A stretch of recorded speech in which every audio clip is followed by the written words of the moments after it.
Welcome to the stage, filmmaker Dream Hampton, DJ and record producer D Nice, and founding partner of Culture House Media, Carri Twigg.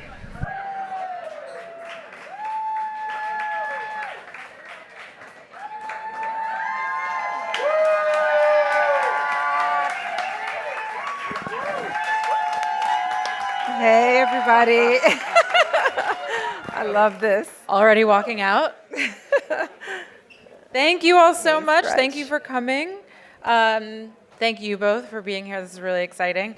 There's a lot of dancing that could be happening right now, so we appreciate us talking about you being here while we talk about things that make you dance. You know, I could actually be DJing right now. Right. Right. That could have We'll been, catch that's an Rich idea. Medina afterwards at Dante's. Yes. So this is your first summit. It's my first summit. This is my first time being on the boat. And Dream is an OG of... Yeah, I've been here a million years. Yeah, and actually brought me into the summit world for the first time in 2015. So almost have a 10-year anniversary here. And I think one of the things that, you know, one of the words that gets tossed around a lot at Summit is community, but there's often not a discussion about the actual architecture that goes into community and the fact that there has to be a catalyst. There has to be someone who's willing to do the convening work, who's coming up with the idea and then putting it out into the world to bring people around a table or an idea or a concept or a moment in time. And so both of you are people who have done that in myriad ways over the course of your lives and your careers. So I'm really honored to be up here with both of you. Thank you, Carrie. And unfortunately, we sat backstage a lot and traded some really amazing stories. And so I've told them both. I kept cutting them both off and was like, save it for outside. And so hopefully we're just going to have some fun story hour. I know our theme here is leveraging purpose for social change and powerful platforms. I'm not 100% sure what that means, and I think I helped write that. So that's on me. Thank you for being here anyway. But I would love to hear from both of you, like, when did you first, like, which came first for you, the art or the purpose? Like, the art or the idea that you could be an instrument that either brought people together, that changed society, that created a platform? Sure, I'll go first. I was a film student at NYU who primarily sees the world visually, like that's my first aesthetic, it's my lens, even though I became a writer while I was at film school. And that writing was a response, like a protest to things that were happening in a music, in a youth culture that I loved, that I felt very much a part of. But I felt that there was some intervention that needed to happen. So the plain way of saying that was that I was a 19-year-old photo editor at a magazine called The Source, back when there were magazines. Yeah. And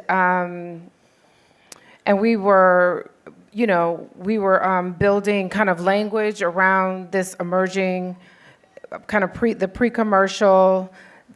We can talk about, there's some people in the room who could probably debate and even articulate better what the golden era was, but I think there are two at least, that there's this one that Derek was a part of in the beginning, that is KRS, G-Rap, definitely Slick Rick changed my life.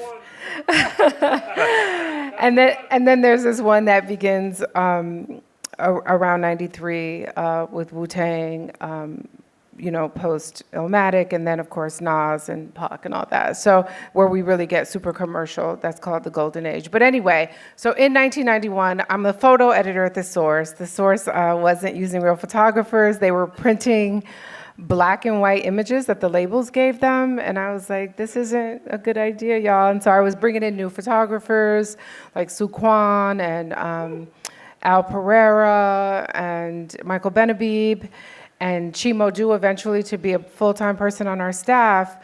And one day the staff had gone over to Russell's apartment. He had Cher's old loft in Soho above a restaurant called Time Cafe. I'm getting all super meta, or across the street. But Anyway, the staff, I was the only woman in the office. There were about 5 or 6 of us, and the staff had gone over to Russell's house, and Dee Barnes was there. She was wearing sunglasses, which was, and they could tell that her eyes had been blackened, and it was confirmation of a pre-internet era rumor that she had been attacked at a club, a Los Angeles club, by Dr. Dre. She was a 100-pound video show host. She was kind of the Ralph McDaniels of the West Coast, first woman to have a video show at a major network, Fox. She was only 22 herself. This is before Dr. Dre was doing steroids, but he was still big. He was 6'2" and enormous. Anyway. That's why we put Dream on stages and give her microphones. Anyway, so I was like, so what are we going to write about this? And they were like, oh, it's fucked up, but we don't want to get into it. And I was like, fuck that, we're here to get into it. And so they gave me, hey, Samantha. They gave me the editorial page. John Schechter, who was the editor at the time, gave me the photo editor, the page, and I called Dr. Dre a bitch. And that was the beginning of my, so it was both confrontational, which hip hop had taught me to be. Maybe I came out that way, but hip hop affirmed that with me. And so it began a relationship of both loving and calling in or calling out and criticizing peers of mine who I love deeply and who were making this music that mattered so much to me. Well, I'm like, wow, how do I follow that up? One, I do love and appreciate you, and thank you for everything that you've done for hip-hop culture and just for people of color in general and for women. Like, you've always been a stand-up person. I love your writing. It's beautiful to share the stage with both of you. My journey has been a little bit different. I kind of fell into to becoming this person who wanted to do good for people. Like, hip hop for me, I started in the music industry when I was 15 years old. So it was 1986.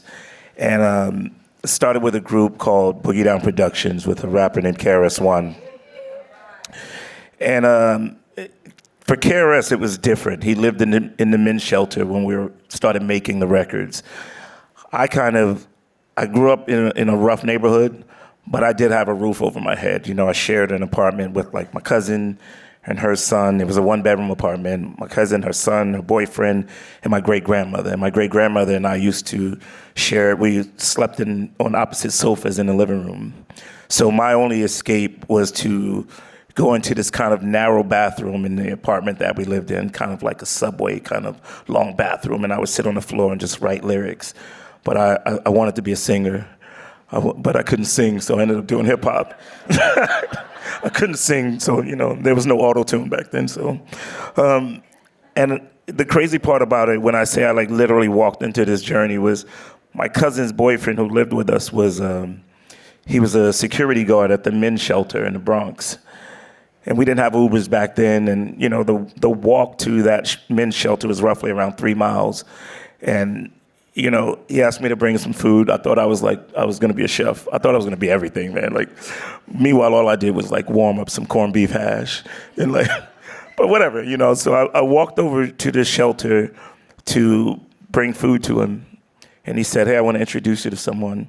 And he introduced me to a gentleman named DJ Scott LaRock, who started my group, Boogie Down Productions. He was actually a social worker at the men's shelter, and KRS lived there.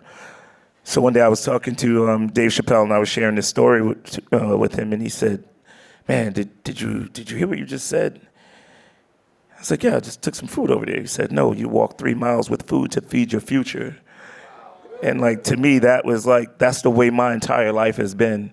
I've always been in the right place at the right time, because the spirit of it was always good. Everything that I've done, whether it was producing records or, thank you, it was always based on the spirit of it. Stretch Armstrong's one of my best friends. We're in a group chat. We talk, if not every other day or once a week or maybe every other week, but we're in a group chat. And our friendship started because Hurricane Sandy hit New York, and Stretch had this idea to put 5 DJs or 6 DJs, including Q-Tip, together to do this party to raise money for people. So even our friendship is rooted on doing what's right and doing what's good for people. And that's just the way I've always wanted to live my life. I felt like being this young kid that grew up in the Bronx, music saved my life. I was able to just get out and see the world at 16, 17 years old. And I wanted to go back to my neighborhood to try to inspire someone else to see the world. Not to brag about it, but be like, bro, you need to get out. You need to see this.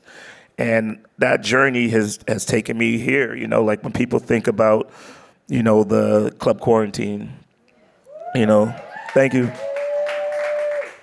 Club Quarantine wasn't birthed out of me wanting to DJ for people. It was literally birthed out of me. Like I moved to LA 1 year before the pandemic hit, and I don't know what was drawing me to LA. I was like, I just knew I had to move there. I had no family there. Quarantine hit. I was isolated, alone. I was just there at home and didn't feel connected to anyone.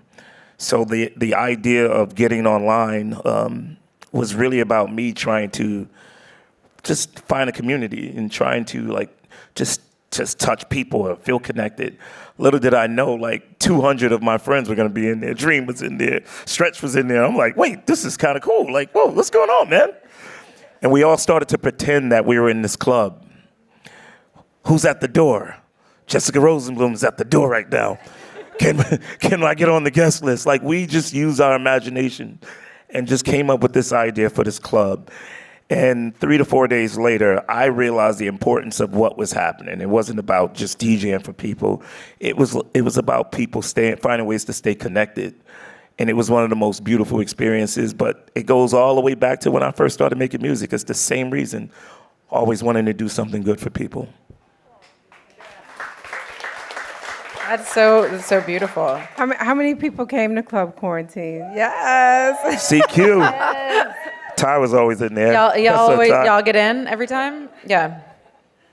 Dream and I have had this conversation a lot over the years, which is how we measure success, right? Because of the ways in cultural production, there's different timelines that can exist, right? There's a sort of the commercial or audience success. One way of defining success, it's commercial success. And that's sort of instant or short horizon. How many views you got, how many people tuned into the thing, how many people came to your panel, how many people bought the thing that you launched. There's sort of the personal metric of success, both for an individual creator and an individual audience member of did this thing that they watch stay with them? Are they thinking about it the next day? Did it influence where and how they exist in the months and years ahead? And then there's social and cultural change, which can take decades, it can take generations. It's a much longer time horizon. And I would love to hear from both of you, pick a project of yours and kind of tell us a little bit what happened in the short term, what happened in the midterm, and what do you hope happens over the arc of a longer term?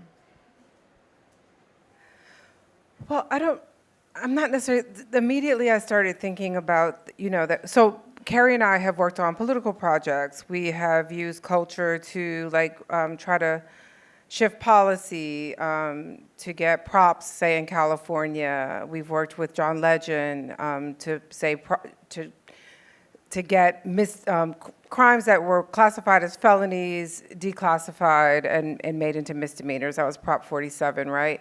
And we had, this idea of so John Legend does a campaign. How do we measure it? What are the metrics on it? Can we get someone at the exit polls to get a question embedded and say, did you hear John Legend? Did this influence you at all, right? So there are those kinds of questions.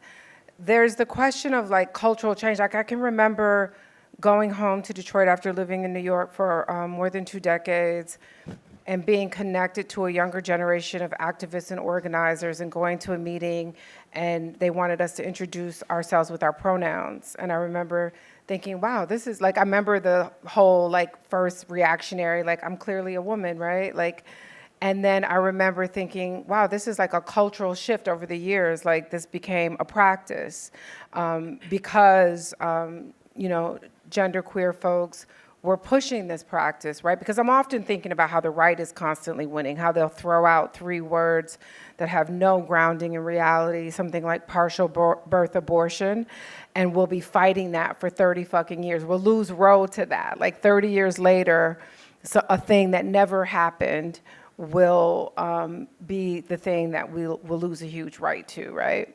So they're great at narrative, and that narrative will have a long, like it'll be like a decades-long project. It's just a framework. It'll often be short because they love the short, and it'll be deeply consequential, right? Then I was thinking about artists. You know, I was thinking about how influential someone like, say, MF Doom was. You know, I remember, you know, his first group and that coming through the Source. And I just heard this MC. I don't even listen to hip hop anymore, but there's this MC that like moved me. His name is Errol Henderson. Well, no, Errol. I'm about to mess up his last name. He's from Harlem. Anyway, he sounds like if Jay-Z had MF Doom's flow. Like he's a Harlem like hustler. And he's just amazing, right? And I was thinking about Doom's influence, also Kool Keith from Ultramagnetic MCs, who I would put in that first wave of people who deeply influenced me. Someone like Kool Keith, like, isn't even a part of like people's like musical memory necessarily, you know? Like Ultramagnetic MCs has become incredibly niche. It wasn't when they were out, they were like a dominant group. They were like the Wu-Tang of their time, but that has since disappeared, right? But I think about like listening to this kid, Errol, I'm like, wow, like you can hear Kool Keith coming through him. You can hear MF Doom coming through him. Did those people, you know, like, you know, someone like Van Gogh, did they get their props in their time? Like, no, right? But are they incredibly important to the genre, to the music? I don't call hip hop a culture. I think that culture has food. But you know, no, like, but the influence is kind of immeasurable in that way. Yeah, I gotta remember Errol's last name. It's just late, but he's incredible. Are you playing him at all, Stretch? You know what I'm talking about? Okay, I gotta put you. You don't listen to hip hop either, yeah. I'm always just waiting for the next Jack White drop, but yes. So you know, but Doom is like clearly all over this kid. You know, and Doom is someone who we lost early, who was, you know, wildly influential, but wouldn't be on most people who aren't like super hip hop heads even top 10 list. MF Doom, excuse me, I'm sorry. I was partying late last night, so I don't have a voice right now. MF Doom was absolutely amazing. It just depends on which part of my life, you know, how I define success. Ageism exists, right? We know this, especially entertainment. So to be a 53-year-old guy who 8-year-old kids know now, they're like, oh, that's D Nice. And then their grandmothers know who I am. Like, that's the most amazing feeling, but let's be real. This is not supposed to happen, you know what I mean? Like, you know, some little kid looked at me, you know, his mom is a friend of mine, and his mom's friend is a friend of mine, and she said, I'm in town, do you mind if I stop by your house for a minute? And I'd known her for years, but she'd never been to my house. So I was like, all right, cool, you know, I'm gonna put my mask on and come outside. She was like, but put your hat on. And I walked over to the car, and she rolled down the back window, and it was like this little kid sitting there, 2 years old. And he turned around, and his mom said, baby, who is that? And he said, this is D Nice. And then I realized that I'm almost like Elmo to this kid. You know what I mean? Like, this kid seen me for 2 years on his mom's phone or on TV, wearing a hat, moving around. I'm like, you know, like, I'm like Elmo to this kid. And for that, that's how I define success. Like Elmo. That's amazing. Have you appeared on Sesame Street? Wait, say it again? Have you appeared on Sesame Street? No, I would love to. I think this room can get that fixed. I think that's amazing. No, but I appreciate all of the support that people have given me. To be able to play music during one of the darkest times that we've ever experienced, the world has experienced, to be able to play music and to be able to play the music that resonates with families, that people felt comfortable playing for a 2-year-old or that your grandmother could dance to. That to me is one of the most, I will never forget that time for obvious reasons, but like on a personal level, to know that you could live a lifetime and do not just one thing good for people, because my hip hop career was great. You know, we've made some great records, you know, but to decades later, to where you feel like no one's, you know, counting you in, you know, to do something that actually matters to the world is something I'll never forget.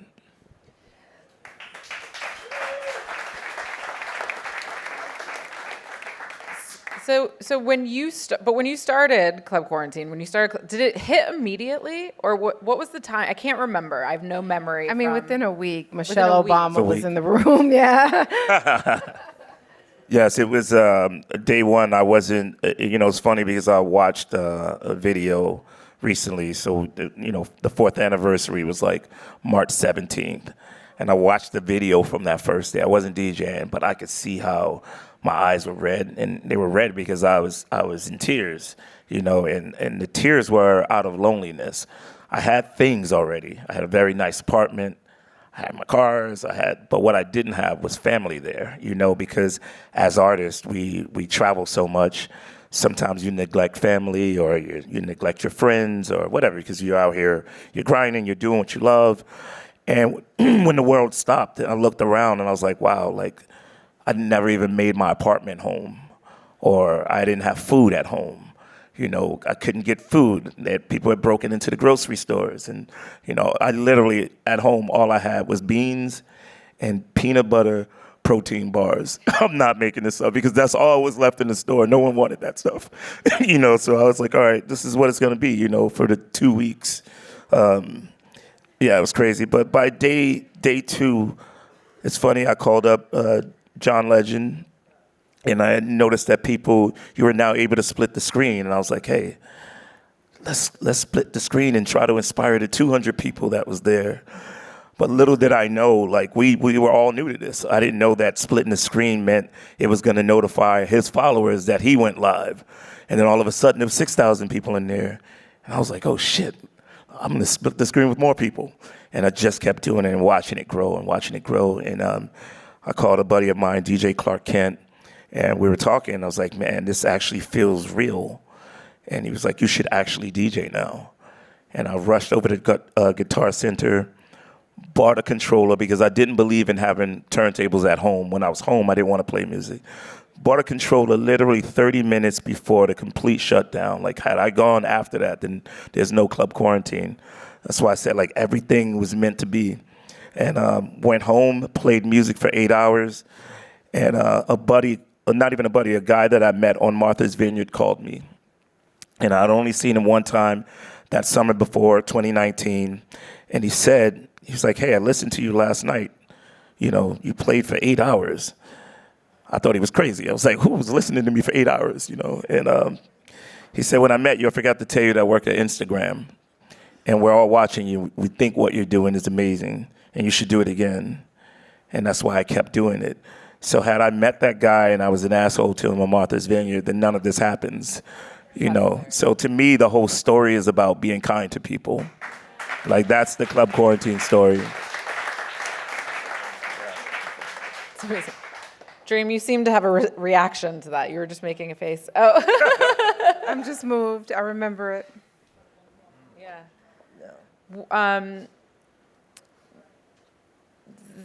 Speaking of remembering, both of you have really incredible archives, and maybe intentionally and unintentionally turned out to be archivists in your own way and in your own right. You with your, an undercover. No. I started a web series in like 2007 called True Hip Hop Stories, where I just allowed a lot of the old rappers that weren't being represented to just tell their stories, you know, like in front of just one camera. I would ask questions and just let them go, share their stories, and it became extremely popular on YouTube, millions of views. And so if you know me, I always have a camera with me. There's literally a camera backstage. I just didn't want to walk out here with it. But like, I love just documenting everything. And it goes back to like my early rap days when I couldn't afford a camera. And I didn't take those pictures from being on tour with Ice Cube and being on tour with Too Short or Ice-T. I had no pictures, nothing tangible. So when I finally made enough money to save up for a camera, I was like, I'm gonna walk around with a camera every day and I'm gonna take pictures, even if it's one or two. And that's what I do. So I do have a beautiful archive of images. Yeah, no, Derek is an incredible photographer. And when Twitter first began, you started sharing you were sharing hip hop stories. I'm sure it was 5 years old at that point, because I think I got on Twitter in, a few years old, 2010, 2011. And I remember the first one I saw was of YZ, and I thought that it was such a great thing that you were not just like documenting, the most popular, again, rappers, but folks that would have been lost to history, and that you were getting these questions out, and it was so elegantly done. My archive, and I guess we're going to show a clip. We're kind of early in the thing, but I think that's okay. I had as I said, when I had a career as a music critic and working for the Village Voice and the Source and Vibe and all these places, I was in film school. I came to New York to go to NYU's Tisch School of the Arts, and in my junior year, I had a documentary class. I didn't plan to be a documentarian. I had another also third life as an activist, and so any documentaries that you see me do are definitely inspired by my activism. But in this documentary class, I was to turn in a 45-minute project at the end of the class. I had just left the Source magazine. Well, I hadn't been there for a year or two, but I said, it'd be cool to do a documentary on the Source, on this magazine, on this group of young kids, doing this work for that class. And so I started shooting them. They were knuckleheads. They kept kicking me out of the room when things got good,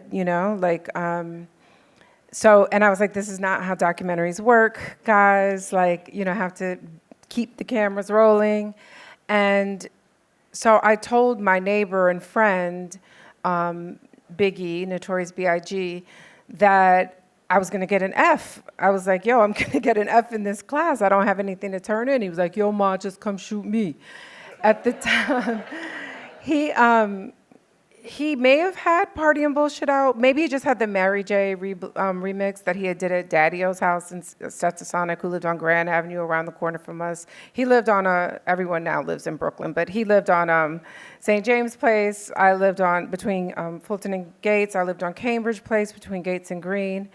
Daddy-O lived on right around the corner on Grand. Chubb Rock lived on St. James down the street from Biggie. It was just a neighborhood. We all just lived near each other. Diggable Planets, all three of them lived, in little houses near us.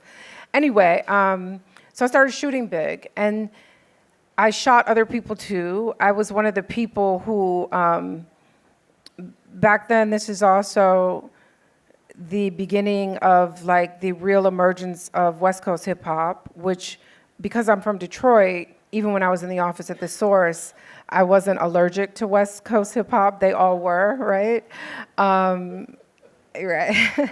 I kind of learned about sex from Too Short, which is not good. Right? Yeah, Too Short and friggin' Prince.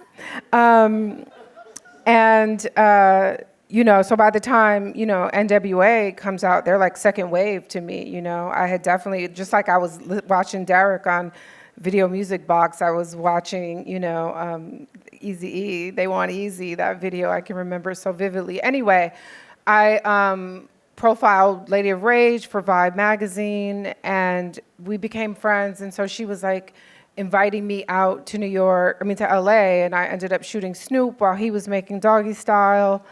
Ran into Ice-T, shot him out there. So all of this stuff had been sitting in storage. My daughter moved out to LA last summer, and we shared a storage space, and I came across these 3 boxes. So I knew that I had the Biggie footage. I'd licensed that. It's appeared in VH1's Behind the Music, Notorious B.I.G., and different projects.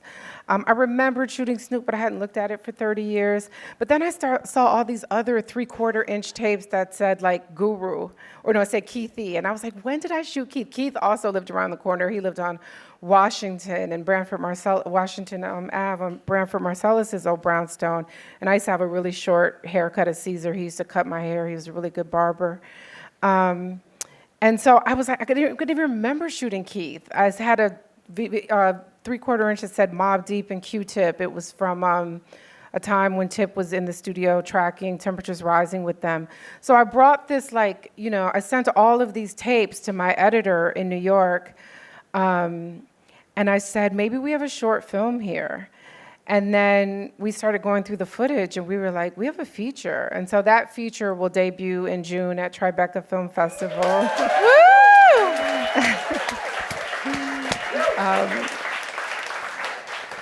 There's so much that I didn't shoot, you know, like you, Derek. Like, there were times when I did, like, I never pulled out. I was with Tupac for 6 months. I never pulled out a camera. It would have been redundant. He was, like, such a ham. But, you know, yeah, I just didn't know I had this footage. And so I think we're going to play the trailer to that project. Yeah. It's called It Was All a Dream, which is not a reference to my name or to Biggie. It's about the kind of haze of youth and looking back on an era. Yeah, so. Okay, can we play Theo, I believe is our guy? I arrived in New York from Detroit in 1990 to study film at NYU, and later I joined the staff at The Source magazine. As a music journalist, I learned to be a fan and a critic of some of the greatest artists of a generation. And as a filmmaker, I knew there was something essential happening in the movement. Hip-hop was breaking new ground artistically and commercially, and I kept the cameras rolling. Back when I was pretty fresh. Y'all don't know about that. Dreamy fresh, y'all. Get up. Dream. Little C's representing the Junior Mafia. Hey, what's up, girl? Flip it around. Considering you the only girl here. Lyrically, untouchable, uncrushable, getting mad blunted in the 600. What's the difference that you've been in New York between, like? I don't know. That's how I feel about it. If a nigga diss me on a record, and when I see him, we gonna deal with it straight up. Motherfucking dog pound.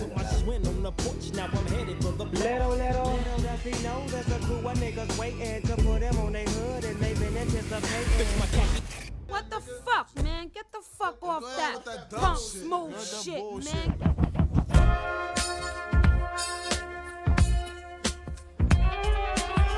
Are you ready? All right, G-Rap, Live and Let Die. All right, what about Onyx?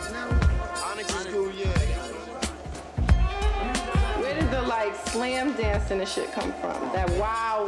From the heart. It's all the frustration instead of me going outside and slicing somebody up, getting them a $150 across the face.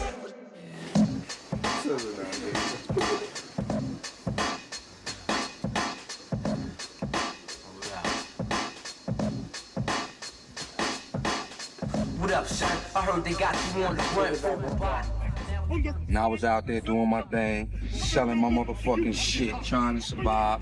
Niggas come through and be like, yo, this my man right here. This nigga know how to rhyme. Check it out. And I rhyme for anybody, as I told. Word up, just for the love of it.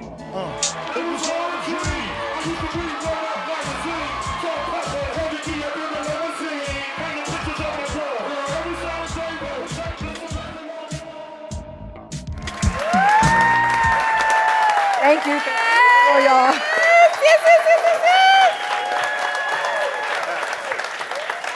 Thanks, y'all. That's right.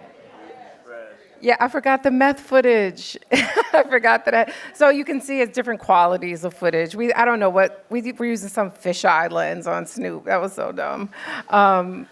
But yeah, so, and it's different stages of degradation. I wish I'd kept it in a temperature controlled room. So it's just what it is. I'm not making excuses. I'm saying it's what it is. And I'm excited to premiere it in June. Yes!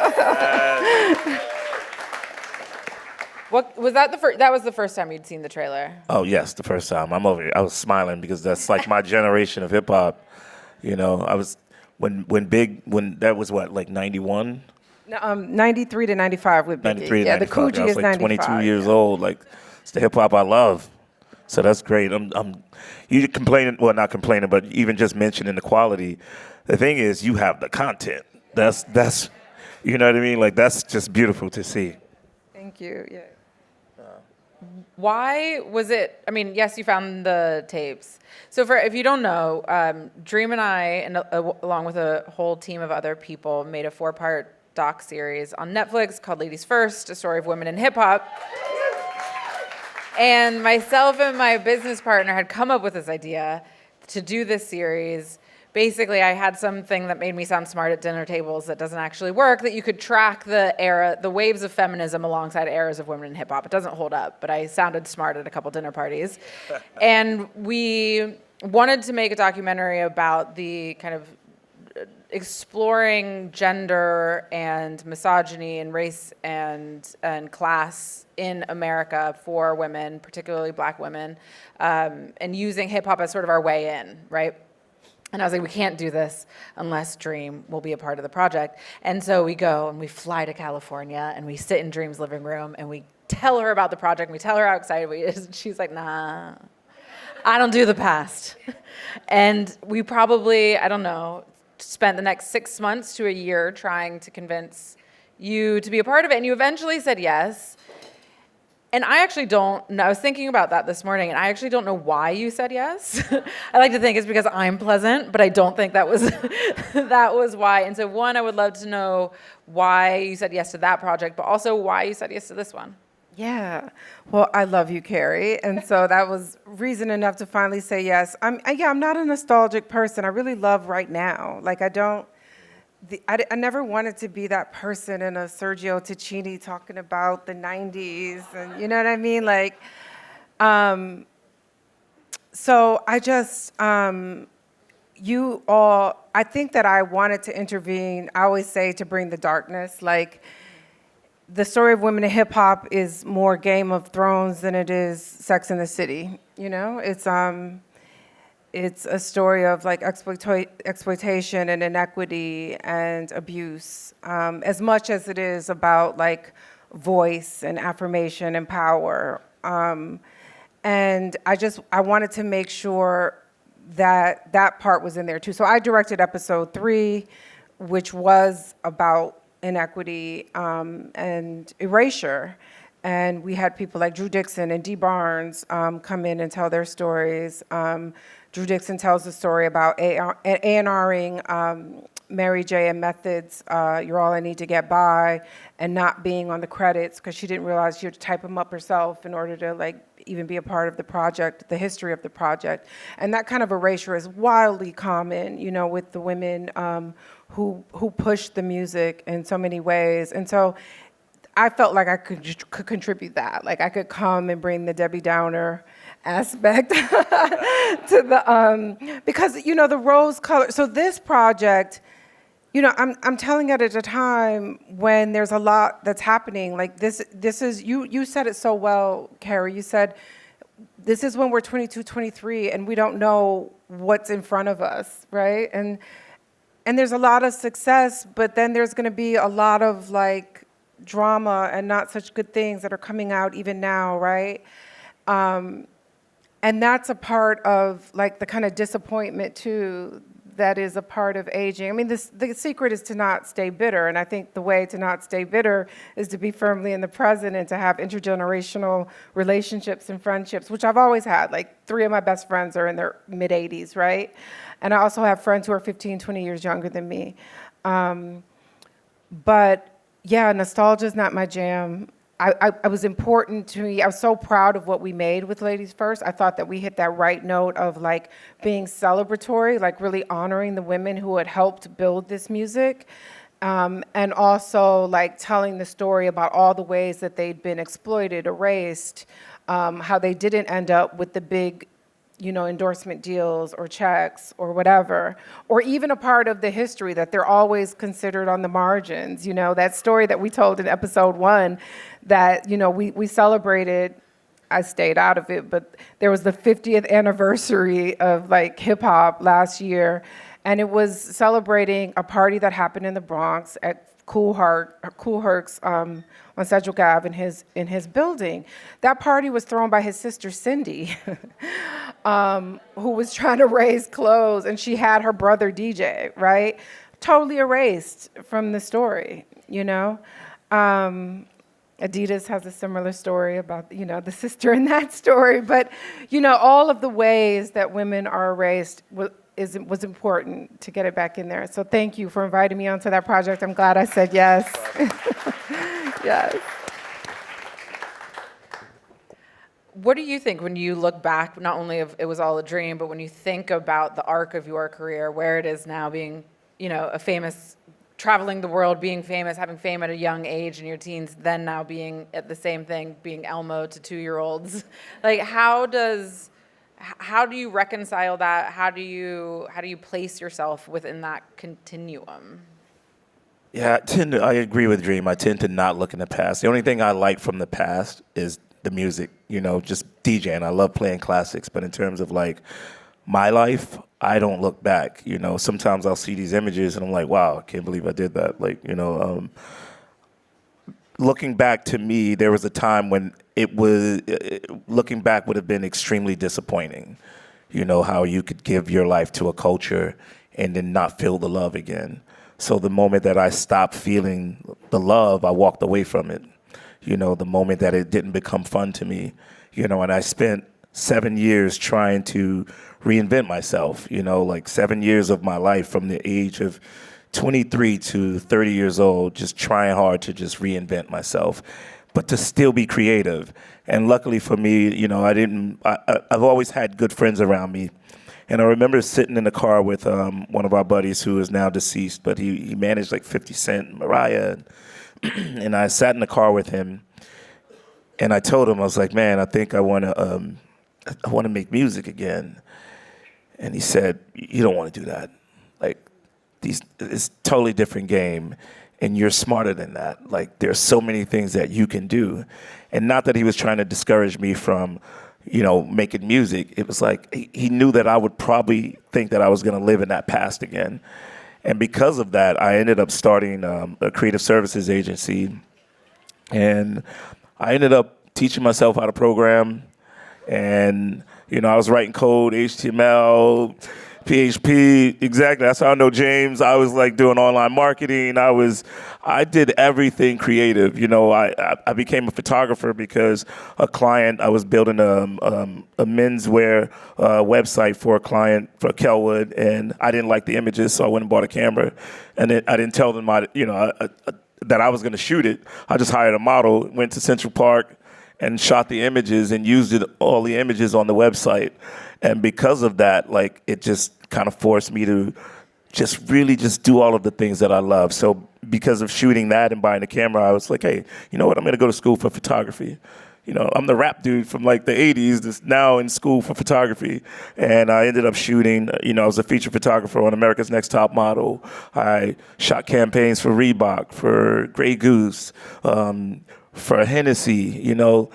And the crazy part about this whole journey was when I returned to the scene as a DJ, I did this deal with Hennessy they had this program called Hennessy Artistry.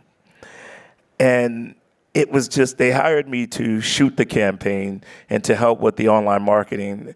Then Questlove had this idea of like, wait a minute, he's D-Nice, the rapper. Why don't you perform with us? So I ended up performing. I toured with them. That was like the first tour that I was on, like where I had a photo exhibition going on because I shot the campaign. I was rapping. I DJ'd the show. I was like, this is actually amazing, you know, and it's all because I wasn't really looking back. I was always trying to reinvent myself. And I love being present, you know, so I can't imagine to have a life where it's just about, you know, like you said, and I won't wear Sergio Tacchini. I also won't wear rope chains because I had one when I was younger, and I'm like, I don't want to live in the past. I don't want to look like that dude. But I love being present. You know, that's my thing.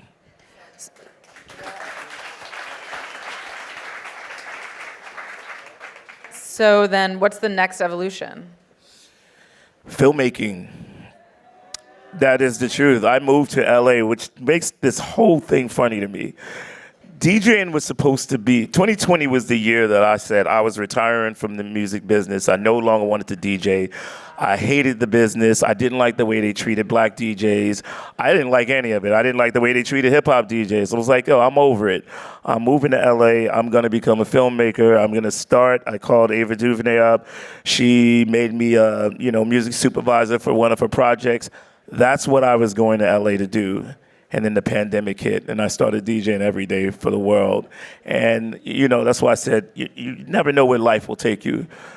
So now I have these opportunities to not only to tell stories, but like one of the most amazing stories that will be told is how music saved the world. And, you can't tell the story of music during the pandemic without talking about Club Quarantine. And you can't, and that's just real. But the thing about it is Club Quarantine isn't D-Nice. You can't tell the Club Quarantine story without telling the story of the people that were on the other side listening.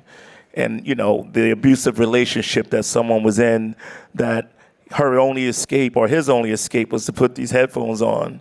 Or the parents that, they used to just drop their kid off to school every day, come home, 5 o'clock, 6 o'clock, fix dinner, see the kids 2 hours, next day, repeat. Where now everyone's stuck at home. And the only escape that people had was music, to tell that story, and that's what's next for me, to hear everyone else's story about music and saving the world. Amazing. That's really powerful. Thank you. Before we wrap up, and we're going to wrap up here soon, I would be remiss, Dream, to not offer this adoring crowd something that I try and always offer myself when I'm in your presence, which is a little nugget from your mind. Not to be overly self-congratulatory, but I've met some extraordinarily smart people in my line of work, and you remain. Thanks, y'all. I'm the one with the mic, and this is an active crowd. I like that. But you're one of my favorite minds, and I think that's both because you're so incisive and insightful, but you're also really surprising. You're brilliant in so many ways, and I think that has proven itself out both for your courage and for the kind of capaciousness, the breadth of your knowledge. And so I would love to ask you to close this out, like, in this moment. You can take that in terms of this conversation, you can take that in terms of this boat, or you can take that kind of more broadly. Like, what do you think we're all missing? What are you thinking about that you don't hear other people thinking about? What are we missing? Oh God, so much pressure. There have been so many brilliant speakers and thinkers. I mean, first of all, we both talked about being present, and I know that the summit founders, they get on stage and they're like, don't sweat the small people, assume that everyone is like the next big person. And it's so true. Like, it's so important when you're in these rare moments like you are right now to be present with one another, right? You just honestly don't know what the next person has to offer. And so I think about what Dr. King used to train people around, which was deep and radical listening, which is like a very active thing. It's not passive to be a deep listener. If you have ever had therapy, you have to do that thing where you try to reflect back to a person what they said to you. You can try to do it without putting yourself into it. We're also eager to tell our own bios and to explain who we are in relationship to something. But I find that we've been keeping these public diaries on social media for the past almost 2 decades now, that we are all just so eager to get our memoir or autobiography out in these 2 or 3 sentences the minute we meet people. And we're not stepping back and doing that deep listening that's required in this moment, in this incredibly fragile political moment. I don't think that people are being dramatic or that they're overstating it when they talk about democracy kind of hanging in the wire in this moment, about impending fascism. All of those things worry me deeply, right? But at the same time, I'm super encouraged, when I come to gatherings like this, and I can meet people who are really fighting for a future that's just, fighting for a future that doesn't look like the past. And It's about showing up in like radically and deeply listening. I think that people have been, far more brilliant than I'm going to be in these few last seconds, but it is what I've been trying to practice on this boat. It's what I'm trying to practice outside of this boat. When Derek was talking about having his creativity and how that's like sustained him over the years, I would say that like for lack of a better word, my activism has sustained me. Like to be able to be thinking about something and other than myself, other than my own issues, has been something that has informed my work, and it has grown me as a person, and it has kept me from like the deepest depressions. Whether it's the quarantine, whether it's like a political future that looks dystopic, whether it's a climate future that looks, apocalyptic, right? All of that, and radical and deep listening also doesn't have to mean human to human, My friend Audrey Buchanan, who's not on the boat, has this beautiful practice of like going out into the woods and being like announcing herself to the flowers and to the woods animals. And I felt so silly doing it the first time I did it. Like, hi, oak tree, my name is Dream, and I'm out here, hey, rabbits. And, so it's also about like listening, with our whole bodies, our whole selves, all of the time. And so that's where I'm trying to be right now. Thank you. Thank you both so much. Thank you, Thank Carri. you all for being here. Appreciate it. Right on time, too. Thank y'all. Thank you. Oh, thank you.